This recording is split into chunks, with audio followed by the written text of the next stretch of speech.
Hey guys, thank you so much for tuning in to another episode. I'm just gonna jump right into story time.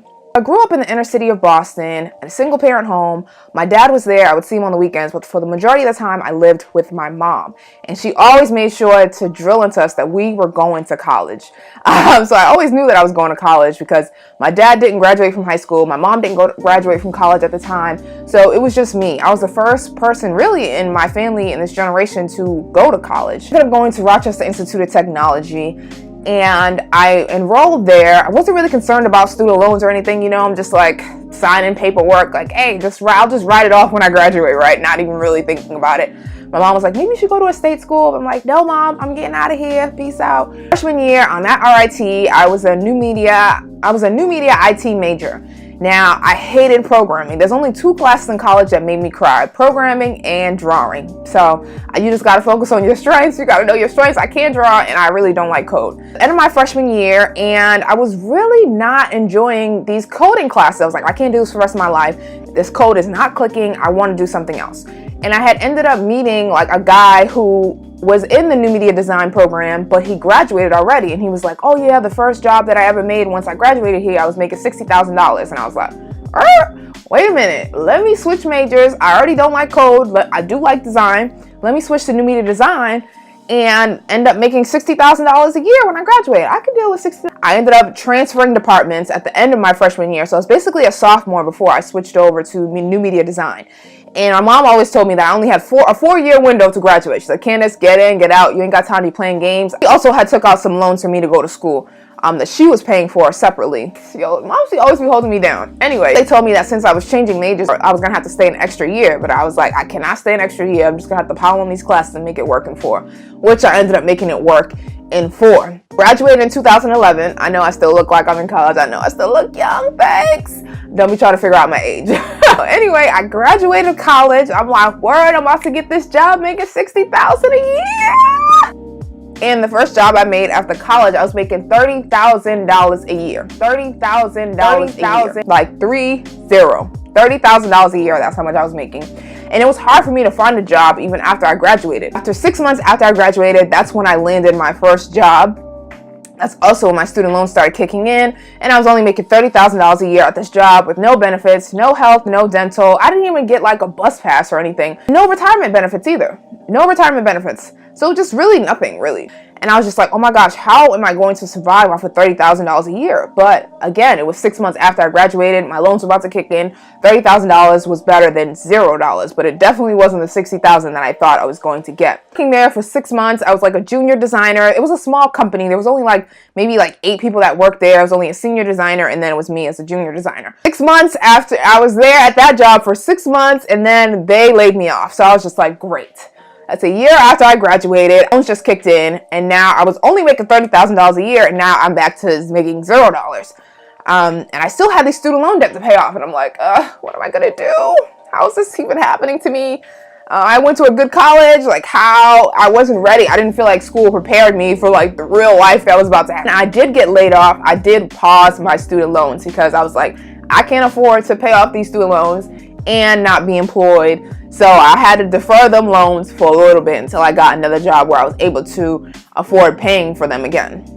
I ended up freelancing, and I was also saving some of the money that I was making, because no matter the amount of money that you make, you can always need to put aside something, right? You just always need to be saving. So I was saving money and I was freelancing. And meanwhile, I'm still applying for other jobs. I'm like, I need to make more money. I'm trying to get to the $60,000. So remember that the guy told me back in the day, back in school, he was making $60,000. I'm still trying to get to that $60,000.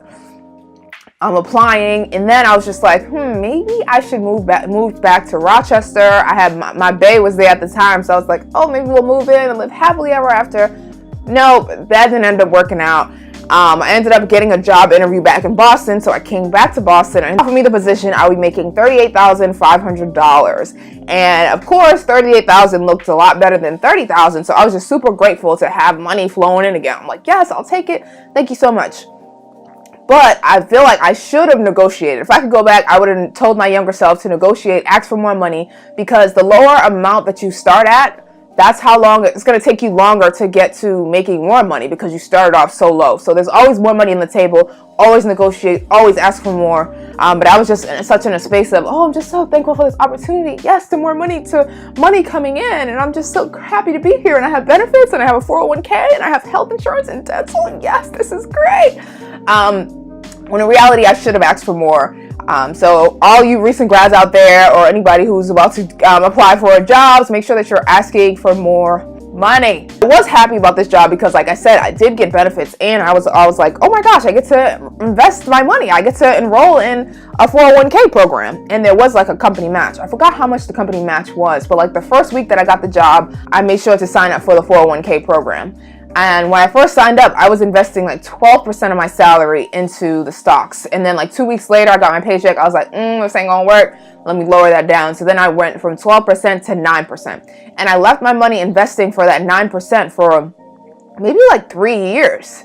Almost three, probably like 3.5 years. I just left that money there investing in the 9%. Of course, I'm getting the company match. No matter how much money you're making at your company, you need to sign up for the 401k if they're offering it, especially if they have a match, because you're just like, if you don't sign up, you're leaving free money on the table. You got free money, you better get that money.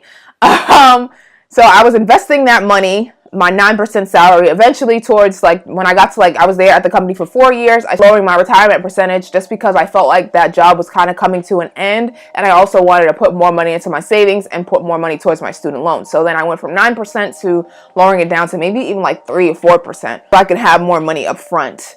Week when I check my net worth, I like to check my net worth every month. And last week when I checked it, just my 401k alone, about $29,600. So I almost have $30,000 just in my 401k alone. You guys know I was also investing in individual stocks. I have my Roth IRA. More about investing in individual stocks in my first book that I wrote, The Young Urban Investors: How to Get Started Investing in Stocks. I'm going to leave that book in the link below. Until my second job, when I was making $38,000 a year. My first job was only making $30,000, but I hadn't started investing yet. And now my 401k is just about at $30,000. And I want to say that it doesn't matter if you're only making a little bit of money. Your money is still going to work for you if you invest it because of compound interest. So you can't afford not to invest. You can't afford to leave free money on the table. Look, my first job, I was only making $30,000 a year, and I got laid off after 6 months. And now my 401k is worth just about $30,000. So compound interest is your friend. If you haven't signed up already for your 401k, you need to do that. You need to invest your money because it is going to work out for you. Even if you only make a little bit of money, you think it's not enough, like investing is going to help you be able to make more money in the long run. Really all I wanted to say, I wanted to come here and talk to you about today is just like invest your money if you're not already investing. I was knowing people that I was working with them, and it was like 2 or 3 years had passed, and they keep saying like, oh, I have to sign up for the retirement. I haven't signed up for my 401k. And I'm just like, what? You've been working here for 3 or 4 years and you haven't signed up. Why?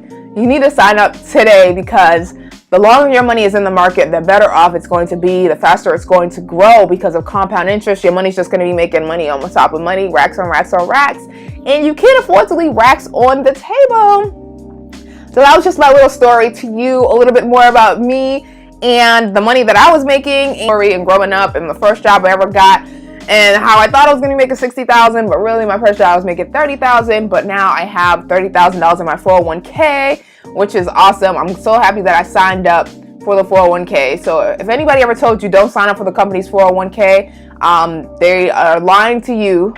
If they're telling you to wait till later to worry about your retirement, you can't wait till later. You need to start right now. Start today. And if you haven't started today and you've been working at the company for a long time and you still haven't signed up, and you're feeling bad, you're like, I wish I would have signed up 5 years ago. Now I saw this video, now I'm motivated to start investing. Look, there's a Chinese proverb that said the best time to plant a tree was 4 years ago. The second best time is today. So make sure that you're signing up for your company's 401k program if it's available. That was a lot. Hope you guys enjoyed this video. If you did, please be sure to like, share, and subscribe with all of your recent grads, your friends, your cousins, your uncles, your nieces, whatever. Share it to them. If they just graduated, they need to know this information. They need to invest and sign up ASAP. Thank you guys so much for tuning in. For more money tips and inspiration, be sure to head over to youngyetwise.com. I'm Candice Marie, and as always, be wise, stay humble, and build. I'll see you guys next time.